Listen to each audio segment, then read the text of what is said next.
And the one thing you have to do is if you're going to bring about massive change that's going to cause great unrest, I mean, I've learned this, you got to prepare. I mean, I've learned it. You know, we've won. You take a look at our record. You know, you go out deep sea fishing, you catch a lot of sharks. We've caught them. Once in a while, the shark eats you, okay? Once in a while, the shark does eat you. That was Ohio Governor John Kasich in January after he was eaten by voters who repealed his union stripping bill. They were then on the way to getting rid of his bill to cut early voting in half in Ohio. Both big defeats came after Republicans took control of that state and thought they'd be able to do anything they wanted. The backlash in that state, the fight back in that state, seems to have set the stage for Obama campaign organizing in the state of Ohio in 2012, when Obama campaign organizing in the state of Ohio could not be more important to the outcome in 2012. Sometimes the shark does eat you. Joining us now is Chris Hayes, the host of MSNBC's weekend morning show Up with Chris Hayes. Chris is also the author of Twilight of the Elites, America After Meritocracy. Mr. Hayes, it is good to see you. It's great to see you. Does fighting back make you stronger for your next fight, and does it depend on whether you win? Yes and yes, but there's even things that don't even depend on winning. So there is a huge logistical aspect to running a field operation in a state. Yeah. And a big part of it is, if you've ever seen Glengarry Glen Ross, right? Before they can sell the real estate, they need the leads. They just need names of people to call to try to sell them the real estate. And the first thing you have to do if you're organizing a state for any campaign, or you're organizing a congressional district, or an aldermanic race in the south side of Chicago, is have names of people.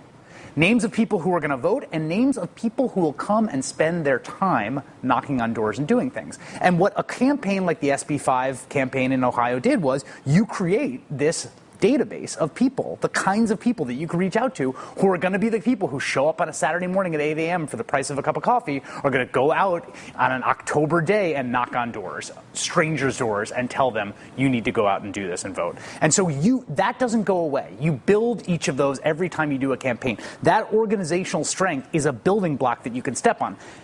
Winning is an added benefit because that gets people excited. Everyone wants to be on a winning side, not a losing side. But the logistical part of it is as big a deal. Well, I was going to ask you to try to make the comparison then in Wisconsin, because in Wisconsin you definitely had the same logistical work done. And in Wisconsin, they did stop the stripping of union rights, but they tried to do something else, which is that they also tried to take down the governor through a repeal, and they did not win that fight. So in that case, you get the logistical work done by both sides. Right. The Republicans end up winning the ultimate fight, even though Democrats were able to turn back the union fight. How does that affect Wisconsin this year? In Wisconsin, there was an incredibly potent counter-mobilization. That counter-mobilization wasn't just Koch money, and it wasn't just grassroots.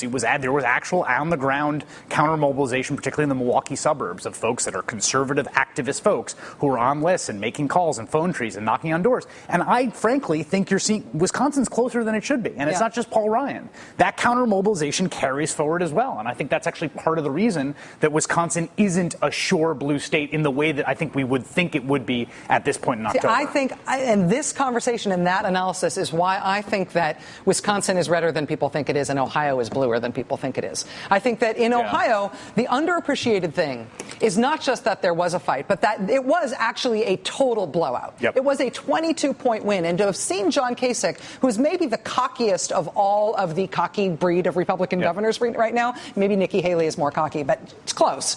To see him so humbled and so brought down to size in a way that I think he's never grown back to the size he was before that defeat. I actually think the Republican establishment in Ohio is pretty wussy at this point compared to what they were like before they won in 2010. Yeah, I mean, that's a really good point. And the fact of the matter is winning really does matter. And it affects people's behavior after the win, and it affects people's behavior after they lose. And yes, I think you're seeing the difference in those states between the difference of those two outcomes. Right, which is why the Republicans are putting such an effort on building a conservative movement, no matter how they do in elections. And it's why Democrats always suffer when there isn't a progressive movement that they can dovetail. You have to mobilize in between elections. There's just no replacement for it. Chris Hayes, the host of Up with Chris Hayes, MSNBC's weekend morning show, and the author of Twilight of the Elites, America After Meritocracy.